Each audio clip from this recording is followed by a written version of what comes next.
Good. I like verbal cues, so glad you're all doing good. So last week I was approached and asked what is a Christian.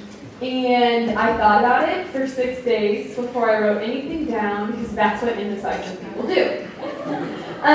So I sat back and I thought about it and I thought, what does society say that a Christian is? And here's what I came up with. It says that we go to church on Sundays. This is me and my family in a church, not on a Sunday, but we do go on Sundays. It says that you wear cross apparel or jewelry or tattoos. That's from high school. I was a dancer, it's recital, super a lot of makeup. It says that you Snapchat pictures of your Bible opened. That's me. It says that you put scripture in your Instagram bio. That's me again. It says that you have the perfect worship playlist on Spotify. That's me. It's my playlist. Find it. Follow me. It says that you serve the poor by going on a lot of mission trips. That's me again. It says that you sit across the table and have intentional conversations with your friends. And lastly, it says that you have a Bible verse as your background on your phone. That's my phone, screenshot of last night at 10:51 p.m. So, as you can see, I fit society's definition to a T, right? Like, those are all pictures of me. But the bummer and like the sad thing about that is that doesn't even scratch the surface on what Jesus Christ says that a Christian is. That is the life of a half-Christian. But luckily, like, Jesus Christ gives us scripture, for real, like in my Instagram bio and on my background, and he tells us what a Christian is. And this Sunday's gospel, I thought, gave us the perfect description of what it means to be a Christian. So if you look at Matthew 16, verses 24 through 27, it says, "Then Jesus told his disciples, 'If any man would come after me, let him deny himself, take up his cross, and follow me. For whoever would save his life will lose it, and whoever loses his life for my sake will find it. For what will it profit a man if he gains the whole world and forfeits his life? Or what shall a man give in return for his life?'" So if you read this, it has like the three qualities of being a Christian. Deny yourself, take up your cross, and follow him. And these are literally like Jesus Christ's words himself. It has Christian, the word has Christ in it. So if he's telling us what it is, this has to be true, right? So we're going to dive into each of those three qualities of Christian and see a little bit more about what each of them are about. So first, deny yourself. When you live on this earth, naturally you have this ache in your heart, an ache for more, and that looks differently for every person. Sometimes it seems like you're never going to have that ache stopped. It's the need for relationships, for more friends, for likes on your Instagrams, to have the longest resume, to go on the most mission trips. On and on the list goes. But he says no. He says deny yourself.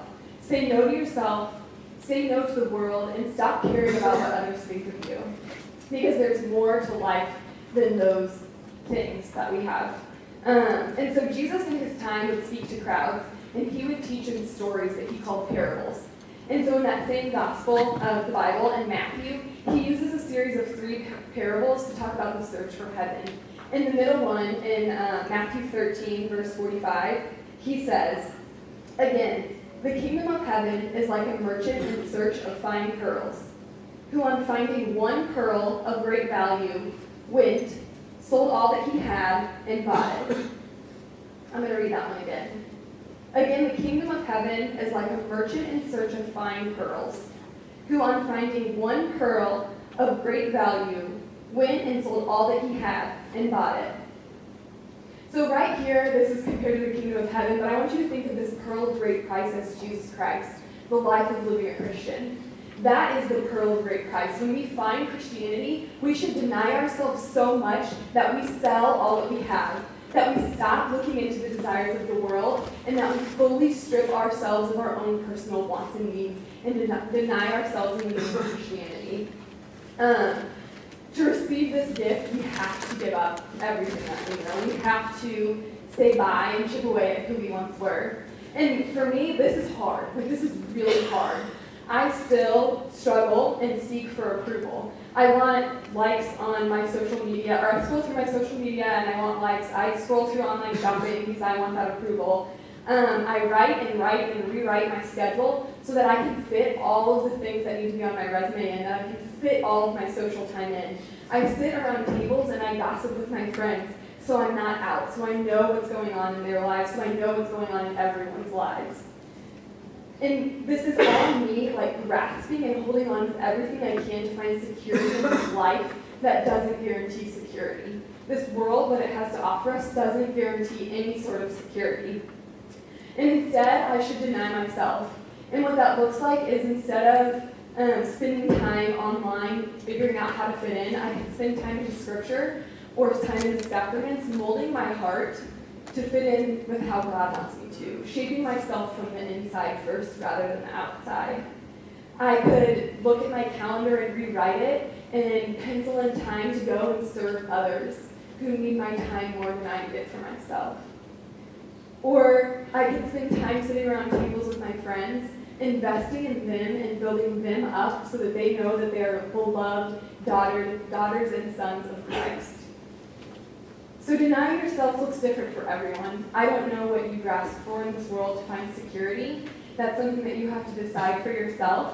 But then channel that energy that you're no longer needing for the things of this world into things to form you from the inside out so that you can be a true Christian.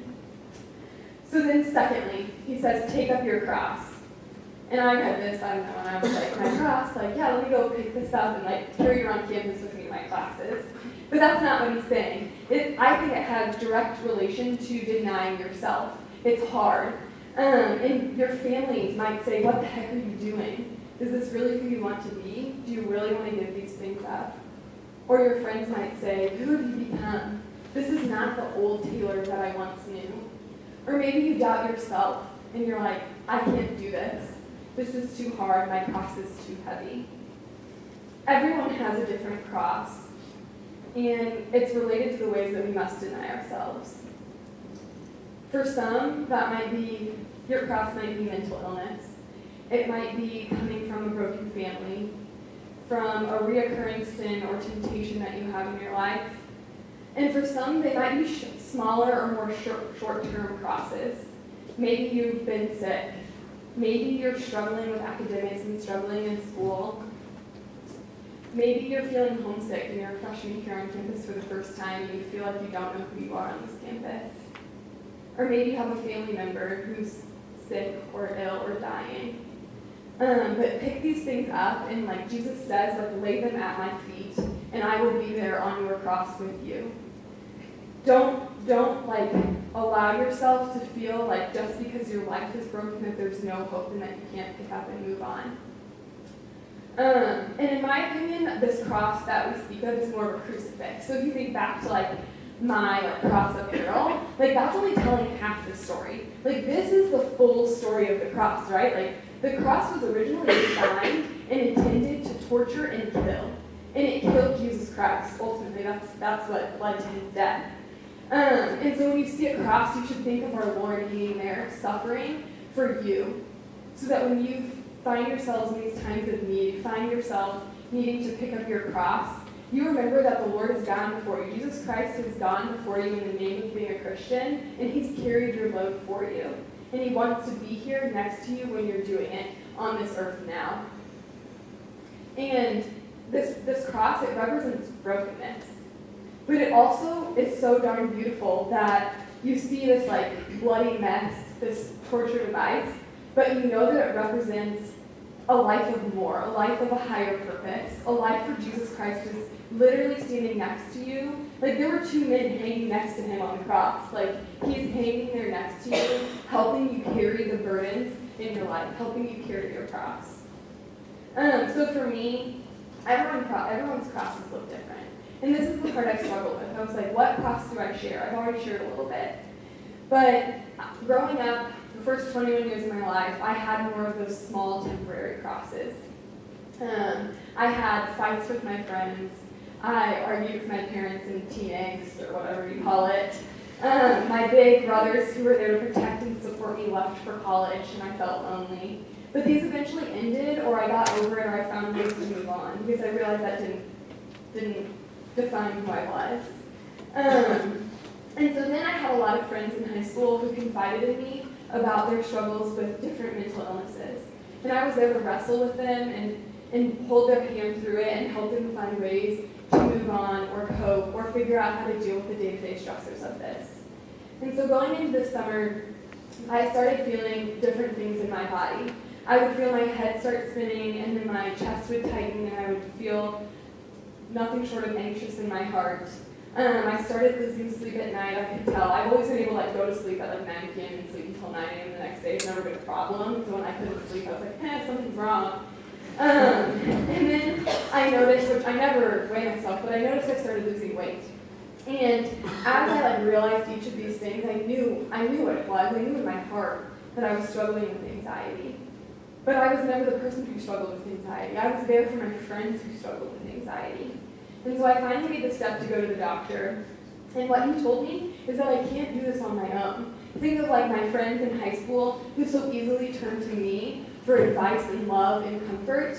But when he told me I couldn't do this on my own, I thought of the crucifix. I thought that I needed to turn to Jesus Christ first. And it's amazing getting back in my routine. Summer's hard, going away is hard. But coming back here and getting back in my routine already in the past 2 weeks, I can feel that I haven't forgotten that he's there with me, carrying the weight of my cross. So, instead of as my friends did, turning to me first, I challenge you with your crosses, instead of turning to your friends or your family, turn to God first, turn to Jesus Christ first, because he's gone before you and he knows what you're struggling with, and he's there to hold you in his arms and protect you. And so when you think of carrying your cross, it's not this big, weightful thing. It's also the crucifix is the sign of a beautiful resurrection and the sign of a Lord that's there to be with you through it all. So as you begin to deny yourself, you embody that, and then you see how you can carry your cross as a Christian, the last thing that you need to do is follow Christ. And so we need to act Christ-like in our day-to-day actions, waking up each day, choosing to be a Christian. And so this weekend I went home, and I got to celebrate my oldest brother's birthday, and our family loves to host. We had a bunch of family and friends over, and one of the guests that attended was one of my brother's best friends, Father Andres.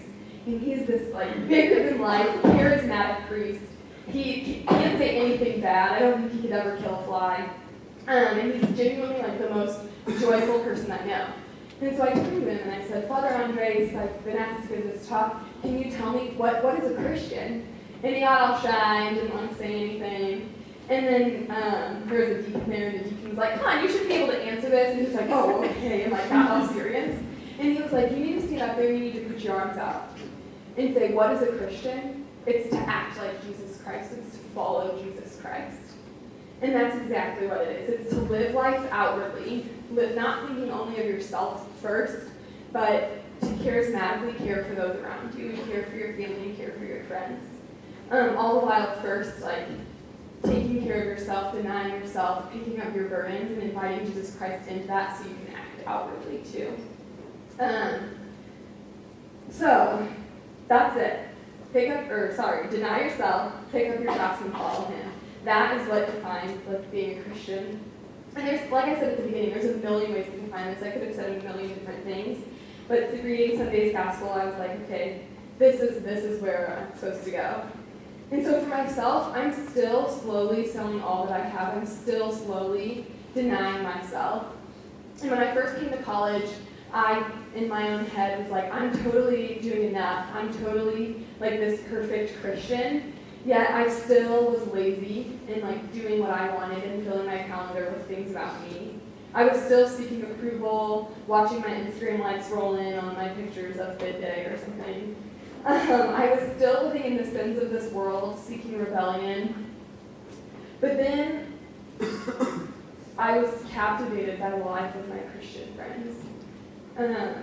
I came home that first summer and I sat down in my backyard with my brother, who was really knowledgeable, And I had literally an entire year's worth of questions and doubts and concerns about what it meant to be a Christian, what it meant to be a Catholic, what the Catholic Church taught. And he was so patient with me.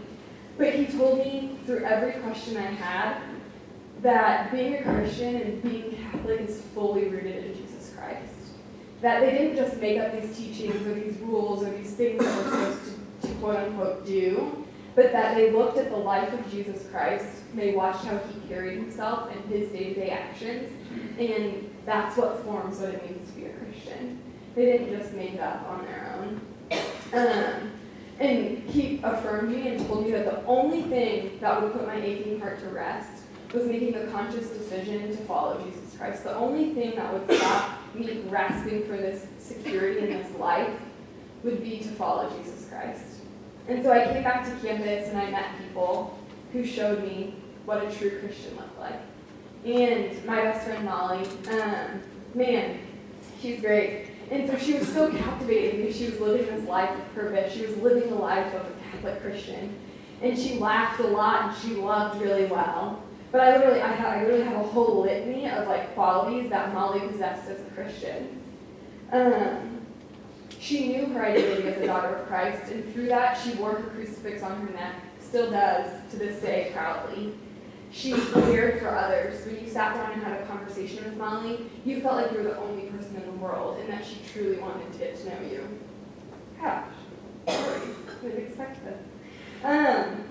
She lives outwardly, specifically with me. She wants more than anything, probably more than me, to get to heaven. And so she doesn't care if that means ticking me off and telling me that I need to be better, that I need to act better, that I need to do better. And she loves me so well. She spent her lunch hours at Mass and her afternoons in adoration. She knew there was more to this life, and her life was captivating because of it. I wanted a life like Molly's. I worked to embody the life of a Christian. So going back to the beginning of the talk, all those things that I put up myself on this slide, those aren't inherently bad things. It's fine. Go listen to your praise and worship music in your car and jam out. Go wear your cross apparel and get your cross tattoos. Go on mission trips. Do everything that you want to do. But when you do that, know why you're doing it. Think of the crucifix. Think of the true purpose of being a Christian, the true meaning behind Christianity. Sit down at Caldi's with your friends and have those intentional conversations, keeping Christ at the center of it all. Post those Instagrams with your biblical captions, but be confident in what you're doing and the reason behind you're doing it. As it said in Matthew 16, at the end of the verse now, it says, "For what will it profit a man if he gains the whole world and forfeits his life? Or what shall a man give in return for his life?" And so I'm generously losing my life. I'm generously growing every day and laying myself down at the cross and picking it up and carrying it with me so that I can live life as a Christian. And God says the glory of Him, the glory of your life is found when you're living truthfully as a Christian in your life. But you have to make the conscious decision every day to deny yourself, pick up your cross, and follow Him. So we're going to go into a bit of music reflection time. And I challenge you guys to think about what it means to be a Christian. Think about the Christian life. Think about what it means to deny yourself, pick up your cross, and follow Him. Wrestle with that. And really reflect on what that personally means for you in your life. And at the same time, there's people available in the back to pray with you or pray for you, whatever you need. So take your own time to reflect and see what God is calling you to do, what He's calling you to give up, and what He's calling you to bear on your cross so that you can follow Him. And I'm going to leave you just with this little bit before. I'm fearful that Christianity looks like curated Instagrams of coffee and highlighted Bibles. I'm fearful that it's summarized as be happy and be nice. I'm fearful that the cross has become a cute accessory and forgotten as an execution tool. Because Jesus doesn't call us to be nice or happy. He calls us to pick up our cross, to dive into the mess, to get back up after falling and falling and falling, to be persecuted, to say no to comfort and what's easy so we can say yes to something greater, to run to Him in times of suffering instead of running away, to forget ourselves in love, to live in real hope that every dark night has a bright morning. This is the Christian life.